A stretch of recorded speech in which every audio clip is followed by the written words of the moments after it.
I'm Amanda. And I'm Mike. And this is Saturday Morning Cereal.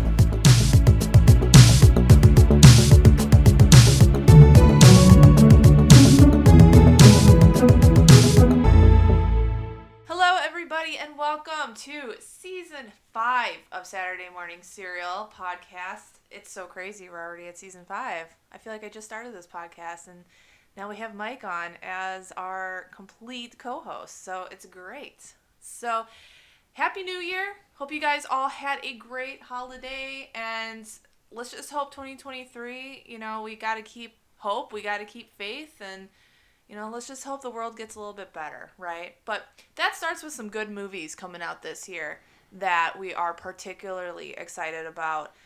Mike, what are you excited most for 2023? I think Ant-Man and the Wasp and Across the Spider-Verse I'm very excited for. And then potentially a new Ghostbusters sequel. I'm very excited to see that with my sister. Yeah, I'm excited for Ant-Man as well. And I actually am looking forward to the third Guardians movie. Oh yeah, I keep on forgetting about that. It's been in development for so long, and a very long time they were filming it, and then they had to stop, and then they fired James Gunn, and then the pandemic. Yeah, it's been a ride for that movie. Mm-hmm. And then there's been some drama in the DC universe, correct? With Henry Cavill. So James Gunn is just going to come in and become a Kevin Feige-esque showrunner for the DC universe, like the entire DC universe. We're talking like animated movies, video games, potentially comics, and he's going to spearhead everything and try to get it into a more unified direction, so that you don't have, 3 Batmans running around and 2 Jokers and, movies that don't accumulate to anything like Justice League or something like that. So I'm excited for it. It's kind of necessary that you cut ties with everything that wasn't working and you just move forward, and it has to work somehow. So, we'll see. I'm actually looking forward to the Shazam movie coming out, too. I enjoyed it when we sat down and watched it. Yeah, it's probably your favorite DC film at this point, right? Yeah, it is. I do like Zachary Levi, too. So, it was a combination of just good acting, good humor, and a good time. And we're still going to have to sit down and watch Aquaman, because that is your bro, James Wan, directing that movie. Yeah. And I know you're a big fan of his horror films. Yes, I'm a big fan of James Wan. I've seen Aquaman. I'm not a fan of it, but we'll see what you think when we watch it. Yeah. I have a whole list of movies that I need to sit down and watch. I just ran out of time this whole entire holiday season. It's been kind of a rough year, past couple months for us. So we're finally digging ourselves out. We got a renewed sense of hope, and we're just going to move forward with this new year. And that starts with, again, some movies. And I'm like, my list is so big. I have to watch, like, Nope and Fall and Strange World on Disney+. I mean, those are just some movies that I need to sit down and watch. And I also have some, like, true crime documentaries I want to watch, and just random shows on streaming, like Blockbuster on Netflix. I really want to start that. It was already canceled. Really? Yeah. Oh, no. Netflix has canceled Blockbuster. Again. Yeah, I know. Blockbuster can't catch a break. But we watched Brooklyn Nine-Nine, and I really like, I can't remember the actress's name, but the girl that plays Amy. Melissa Fumero? Yeah, she plays, she's in Blockbuster, so I love her. But anyway, today we are going to talk about Avatar: The Way of Water. So I have a confession to make to everybody. I have never seen the first Avatar movie until a couple weeks ago when Mike had me watch it. And honestly, I feel like I wasn't missing much. I'm not going to deny these films are beautiful. And if you saw it when it came out in IMAX, I can see why it was visually stunning. And like, what, Mike? Is it the best visual effects movie that has been ever made? Or what accolade was it? Well, it's just a combination of the motion capture technology and then James Cameron working together so seamlessly. And the fact that it was kind of like the first movie of its time to do that and do it so well. Like, Robert Zemeckis had tried to make like CGI realistic movies, Polar Express and all that stuff, and it just wasn't clicking because you had that uncanny valley. But with the Na'vi, they are human-like, but they're not human, so you get away with more. They have bigger features, they have bigger eyes, bigger ears, they're taller. So the animators and the actors can exaggerate more into it. So it just came together really well, and it was a lot better seeing it in the theater in 2000 whatever when it came out. But now it could look dated to your eyes, but for them it was magnificent, it was excellent, and it was really groundbreaking. We sat down and watched Polar Express as we usually do around Christmas, and you always get very unsettled by would you call it CGI? Yeah, the eyes just don't emit light like they should. They kind of look void and dark, and yeah, the eyes just don't work. And we have this human psychology thing called uncanny valley, and it's where our body goes into high alert when we see something that looks human but isn't human, and it's kind of off-putting, and it makes me wonder, like, from a psychological standpoint, why we have such an absurd reaction to something that is supposed to look like us but isn't us. Like, are there creatures that look like us but aren't us that have been hunting us for a long time that we have this instinct to avoid? Like, what's going on with that? Anyway, other discussion. Yeah. Well, no, that was very interesting, Mike. Thank you. But yeah, I agree. I mean, and the story, though, I wasn't a big fan of. I just thought it was just mild at that. Yeah, it's a very seen that, done that story. And that kind of brings us to this anticipated sequel. How long has this sequel been in development? It's been a while, right? The whole franchise has been in development for a long time. You and I, we're both fans of Avatar: The Last Airbender. And what had happened is that James Cameron had been making this movie since the 90s, and he had copywritten the term Avatar. So when Mike and Brian were making the animated series, they wanted to call it Avatar, but then Fox was like, hey, no, we got this movie in development called Avatar, you can't do that. So Mike and Brian had to settle for Last Airbender as the subtitle. But he's been making this movie since, the 90s, and then when it came out, he was supposed to have another sequel like 3 or 4 years later, but it just got delayed because he couldn't get the script right. So it's the sequel has been delayed a long time. So it's another 9-10 years since the first one came out that we're getting the sequel. Yeah, I remember back in 2017, Mike, you and I went to Disney World, and we were there when Pandora opened, and I'm like, I've never seen this movie before, but it's cool. Like, it was visually captivating the way they did the park and everything, and we rode Flight of Passage, which was like probably one of my favorite Disney rides. It's just so cool.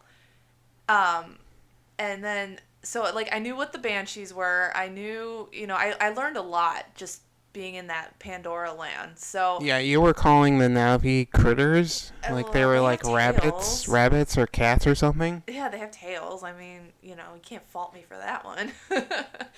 So, anyway, we went last Saturday, right, which was New Year's Eve, to see Avatar: The Way of Water, the sequel here.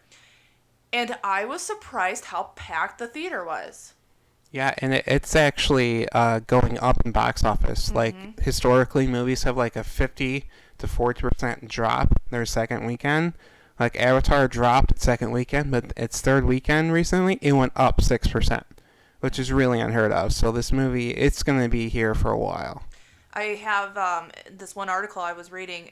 It's currently sitting at $500 million in the box office domestically as of today. That's incredible.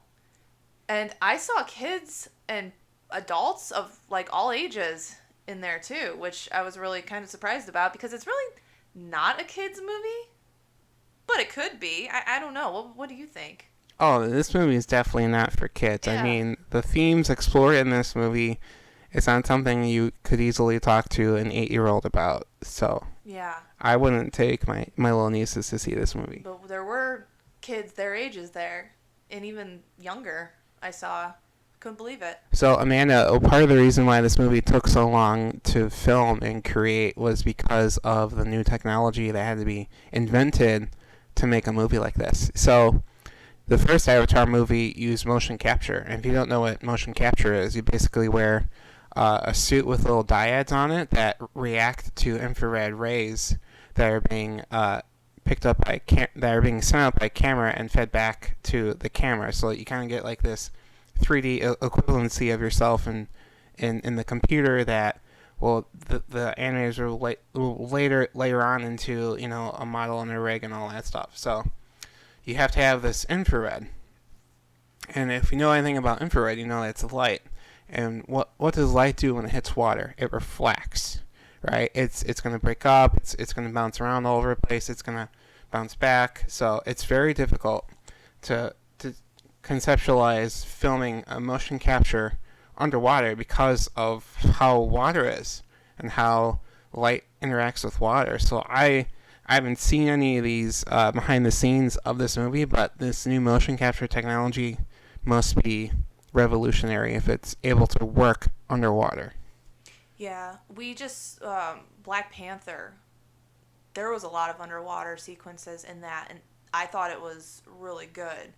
But this movie was visually stunning because I would say like 65% of this movie is underwater, and it's hard to explain. But like, there's times where you forget they're underwater, just how realistic it is. Like, it seems like it's more of like an explorer type of thing, and then it turns into like an underwater adventure. And I just really liked how realistic all of the imaginary creatures are. Like, it wasn't a whale, but it was a whale. Yeah, we kind of had like this human equivalency we could latch onto, like whales and like, the banshees kind of being like a plesiosaurus or Lapras if you're a Pokemon fan. Yeah. I really liked those. What would you call them? Like water banshees or something? Like, they were really cool. I like their design better than the actual banshees, I think. Yeah, water is just way cooler than air in general. So, yeah, the water banshees are definitely a win. But, like, going back to the whole water sequences, it just, you could feel the water. You could feel the items that were in the water, whether it was, like, sand or, like, coral or whatever. And then, like, the texture of these creatures, you could just, like, know what they feel like. And that's what I really enjoyed, was just the visual, because we saw it in 3D IMAX, and it was perfect. It was so good. I mean, it looked really good for the underwater scenes, and most of it looked really good. But for me, what took me out of the movie a couple times is this character called Spider. Mm-hmm. And Spider is he's like a Mowgli, he's like a man cub, and he lives as a human on this Pandora planet with poisonous gas all over the place, breathing human air. He's walking around with these Na'vi who are like, twice as tall as he is, and you kind of come into this movie and then you kind of accept the CGI and how the movie's going to look for the rest of the movie, and then you'll see a human character and go, oh, yeah, everything here is fake. Yeah. And it just really took me out of it. Yeah. Not really for me, though. For me, it all looked great. It all flowed together visually. And, yeah. But let's, since we're talking about, like, Spider and stuff, we can talk about the characters. So we have Sam Worthington back as Jake, Zoe Saldana back as Neytiri. I can't pronounce the name. And then their characters have some children. Yes, 4 children to be exact. They have 2 sons, a daughter, and then they adopt Sigourney Weaver's character's daughter.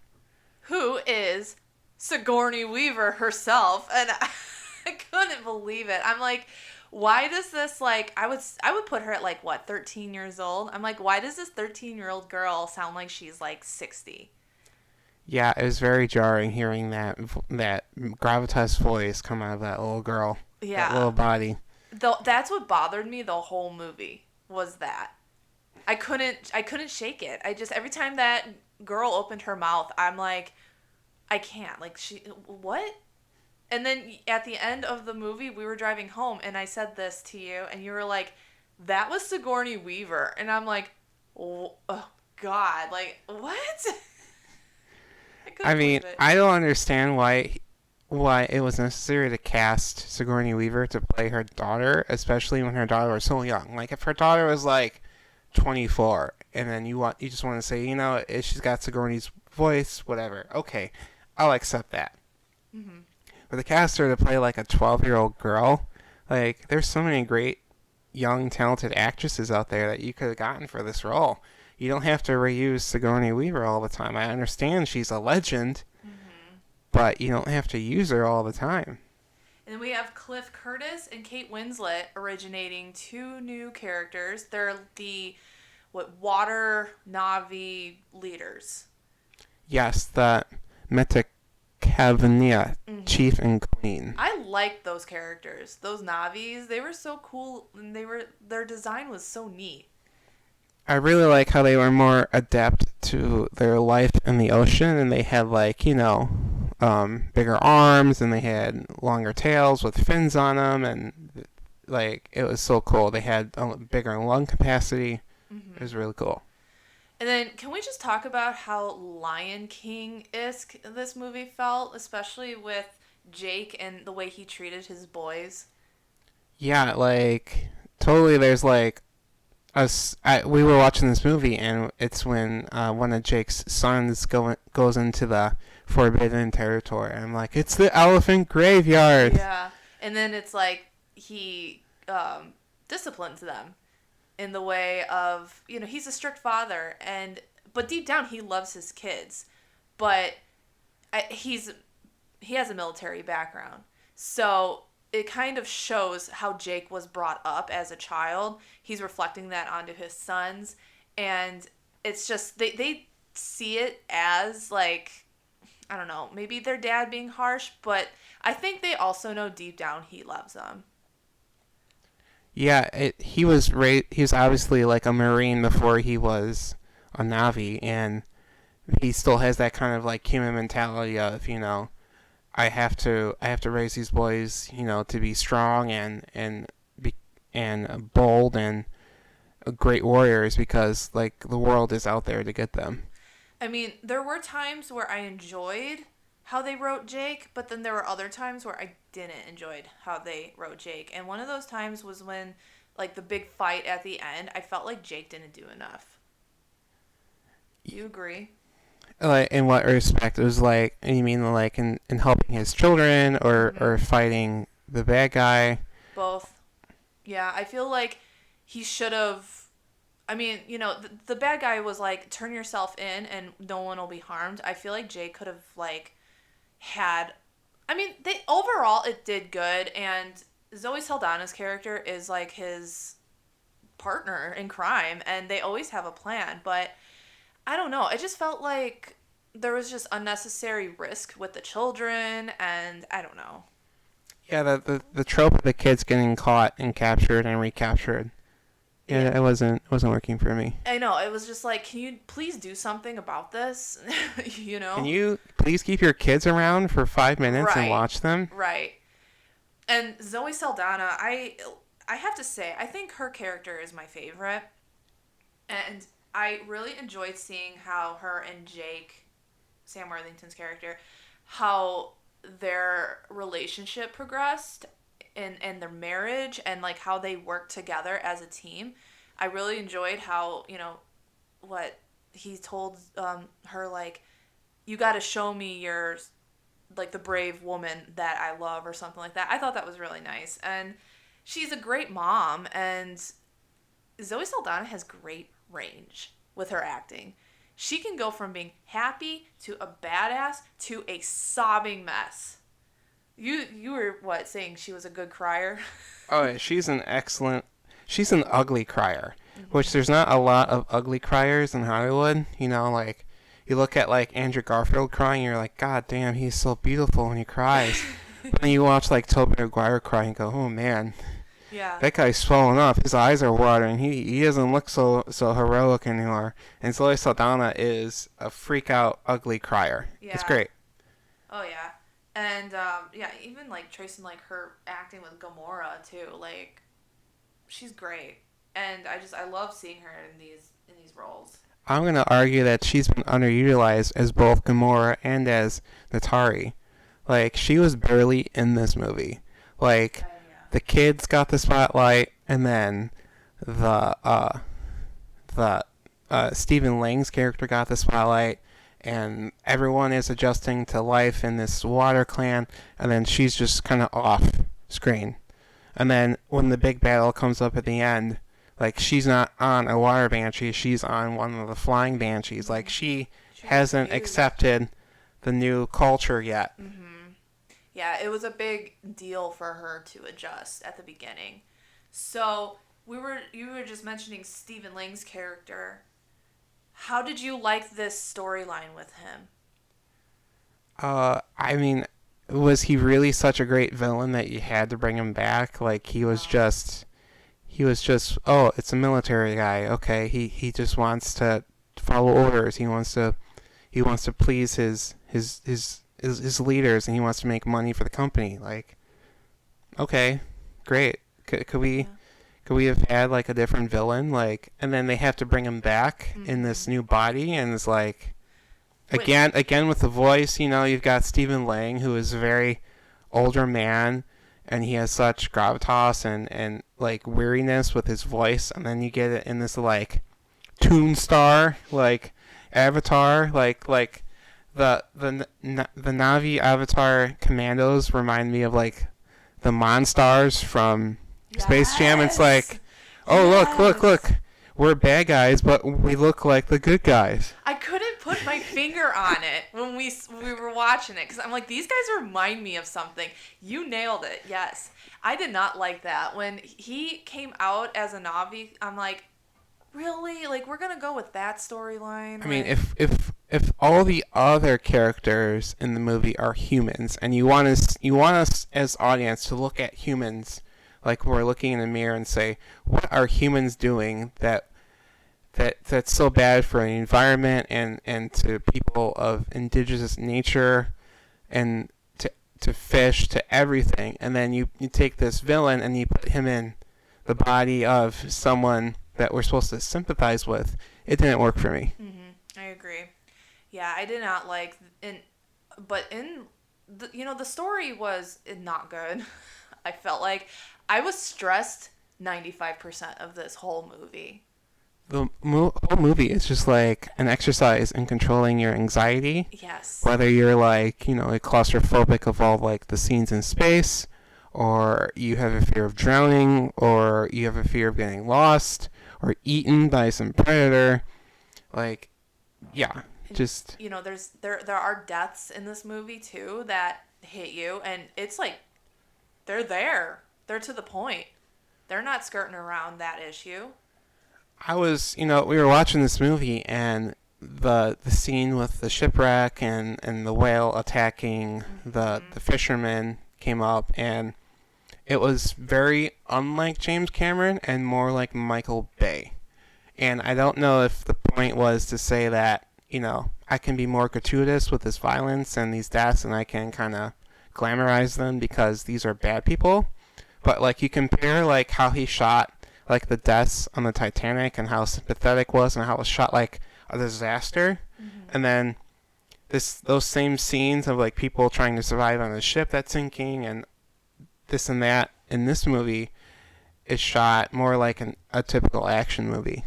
There were at the end it was almost identical to when Rose and Jack were like on top of the door, the tip of the Titanic, tip.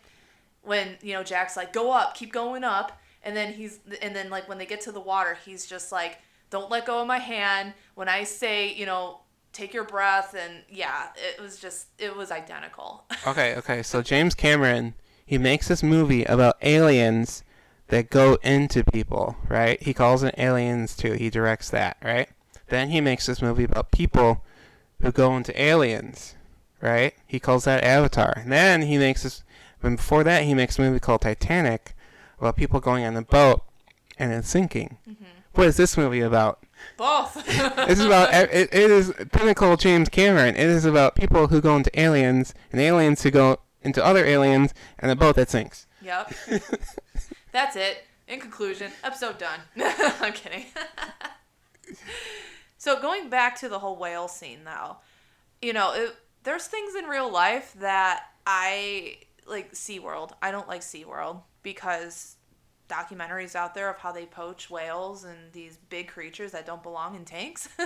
That was kind of evident in this movie. And this movie in all just made me realize as the human race just how, like, I'm not going to call it stupid, but like how we think we're doing good, but we're not. We don't take other creatures, other living things. We don't take their points of view, like whales, for example. We see them as, like, entertainment. We see them as food. We see them as, like property. We don't see them as living things, and we don't accommodate their needs for the ocean and stuff like that. Same goes for, say we travel to Mars. This is just hypothetical. But if we went to Mars and there was, like Na'vi people on Mars, we would want to claim Mars. And we wouldn't care what these Na'vi people would do. Or, we wouldn't care about their lives. It just makes you mad when you think about that. We're kind of just like humans are like the best thing ever, and we're kind of human supremacists in that regard. Mm-hmm. If you really enjoy like the concept of like alien refugees, you need to check out this movie called District 9. And it has many similar themes about this movie. Oh, really? Yes. How so? Well, District 9 is about aliens that kind of shipwreck on Earth, and then they become like they become ghettos on Earth, and they're kind of like, subclass humans, and they live in poverty. They don't have a lot of food. They have a dirty environment, so it's kind of like the opposite of this. Yeah. Yeah. So Amanda, giving all of this, these scenes about like just how destructive humans are to the ocean and to aquatic wildlife, are you still gonna get a tuna melt? I don't eat tuna melts anymore. You still eat shrimp? I do like shrimp. I do, guys. Yeah, this kind of movie kind of reminded me why, like, yeah, I'm just gonna keep my diet out of the ocean. I'm good. So, a parallel that we have with the whales and the corporation on Pandora collecting the whale, like, I guess blood fluid, brain fluid, is we have these things called horseshoe crabs. And we go around on the beach on the ocean, and we grab these horseshoe crabs and we take them into laboratories and we kind of drain their blood and we put it into vaccines. Oh God. And like anti-aging like medicine and stuff. So yeah, that's right out of the world. I did not know that. Oh. Oh no. So going back to Sigourney Weaver, like. So her character, as we find out in the movie, is born from Sigourney Weaver's avatar's body. So they don't know how her avatar became pregnant. They don't know who her dad is. And for me, it's kind of just like a Jesus thing. Like, I think Kiri is Jesus. I mean, just think about it, right? She was born immaculately, right? They don't know who her father was, right? Her mother came from the sky. Sigourney Weaver came from the sky. Her mother was all-knowing, right? Sigourney Weaver was the one who understood that Pandora was like a huge network of nervous systems interacting with each other. And when her mother died, Sigourney Weaver's consciousness was passed back into Iwa, back into that spirit tree. And then later in the movie, Kiri has a seizure, and she technically kind of dies. And then she's revived. And what's she doing later in the movie? Performing miracles, right? Communicating with aquatic life. Telling the aquatic life to attack the humans, right? And she even had kind of like this Jude's character in Spider. And Spider kind of betrayed the Na'vi and all of his friends back at that community. So, what do you think? How's my theory hold up? No, it was really good because I was waiting to hear a father reveal, and then when the credits rolled, I'm like, we didn't get to figure anything out with her. And you were like, wrong. And then you told me this theory of like immaculate conception and what she stands for. And at the beginning of the movie, the mother tree, like, was that like little pollen or something that like shows that she's pure and it just has all this potential in her. Yeah, I agree with that. And I'm glad that you understood that because, I mean, I was just waiting. I'm like, why does she talk to creatures under the sea? Why is she adapting this so well?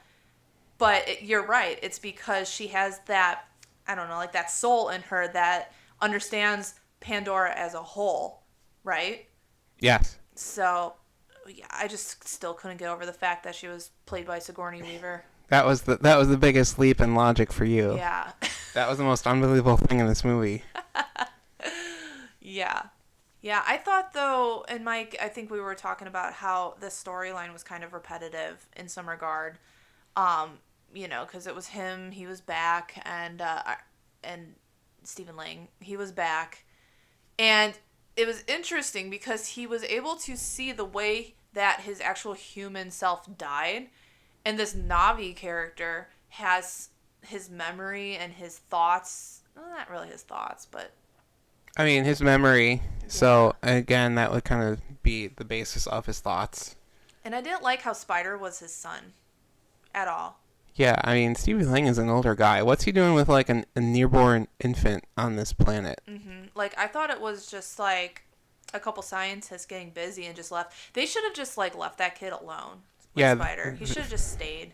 They did a kind of like a lot of retconning, like, oh, this whole time, Stephen Lang, he had a son, and this whole time, they actually made backups of their brains, and they made Navi bodies out there in space, and it's like, okay, how come none of this was addressed in the first movie? Yeah, and who were these other people with him, like the other Navis? The Monstars? Yeah, the Monstars. They're just commandos. Dudes, yeah. Yeah. So, and then, yeah, and then it's like kind of redundant to have humans going into Navi bodies too. I don't know. I didn't like that whole Stephen Lang thing.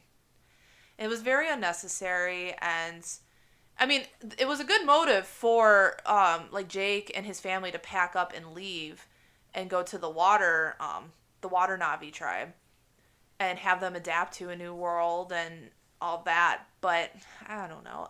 They should have just had something else and not Stephen Lang. You know what I would have liked to see? Just ended him.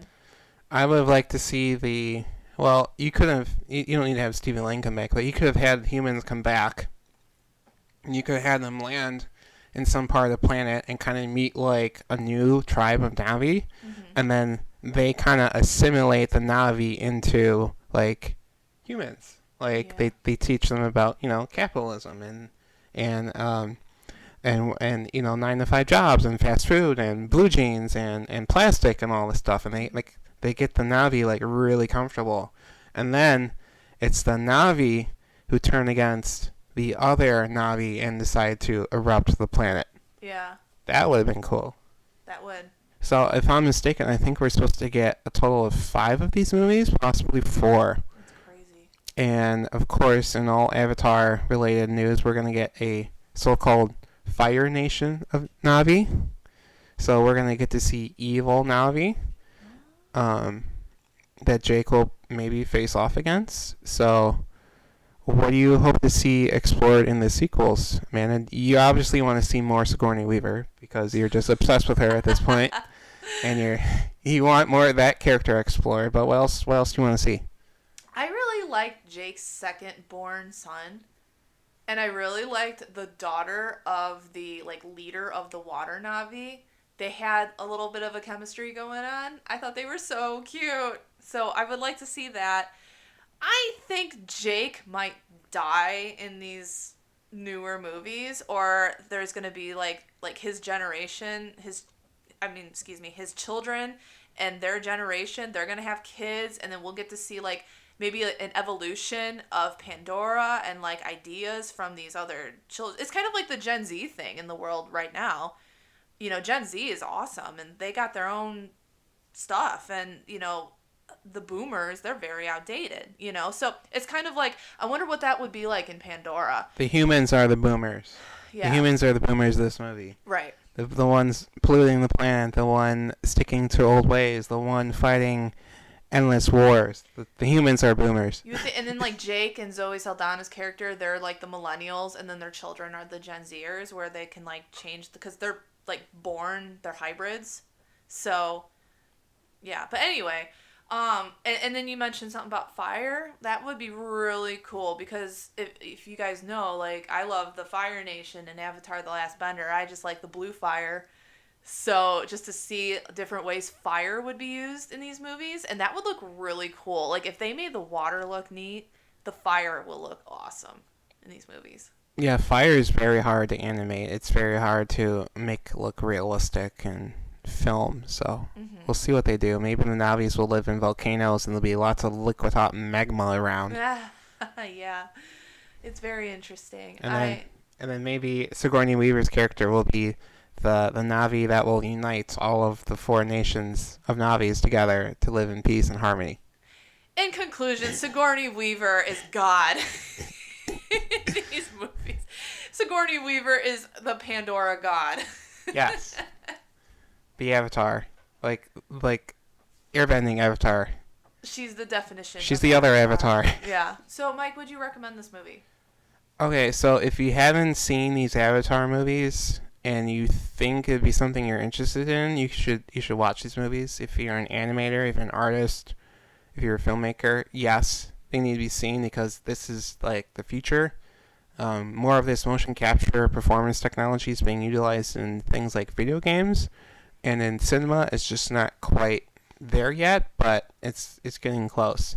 So if you liked the first movie, there's more of the same. There's more to like in this movie. This movie has obviously some flaws that we pointed out, that we think choices we didn't like, but overall I think it's a good movie.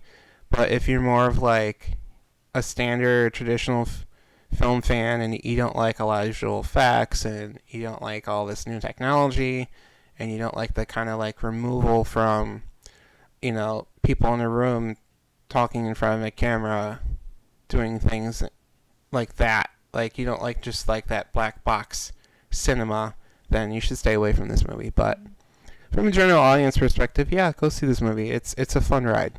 Yeah, I don't think I would...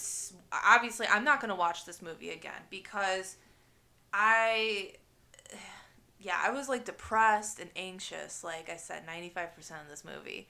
So it's like, I don't want to subject myself to that. I agree with you. Being, you know, a visual artist, it's a must-see. Just if you go for that and just kind of tune out the storyline. I would not recommend watching it on Disney+. I would recommend getting to the movie theater and watching it in IMAX. Definitely. Because, you know, once it's out of theater, then you're not going to get that visually captivating experience on, 50-inch television. So... Yeah, they just don't make 3D movies to stream, I don't think, and then 3D Blu-rays have just disappeared, so get to the theater. I have Thor Ragnarok on Disney Plus right now on my 55-inch television, and it's the IMAX version, and I have that in quotes on Disney Plus, and, like, it looks great, don't get me wrong, but, you know, there's nothing like seeing it in an IMAX theater screen. So with that, please let us know if you have seen this movie and what your thoughts were, because everyone I talked to was just like, yeah, it was really sad, or people who haven't seen this movie, they're like, that's what we heard, that it's really sad. So, but if you loved it, please let us know, because we would love to know your thoughts on that and why you love it. So, you know, we always take everyone's opinions, and, you know, we love to hear it. So... Anyway, next episode is very exciting for us. We're going to talk about Pokemon. Everything and anything Pokemon is something we grew up with, and we got news, and I posted this on social media, that Ash and Pikachu, I don't know if Pikachu, but Ash and like Misty, Brock, Team Rocket, that they're leaving the anime. So it's definitely a bittersweet thing happening. So we're going to talk all about it next week. You don't want to miss that. And as always, please follow us on social media. We're probably going to post because like I said, we're behind on movies, especially me. So posting our thoughts on these little movies we're going to watch and all that. So, but anyway, I hope you guys have a great rest of your weekend and week, and we'll talk to you next time.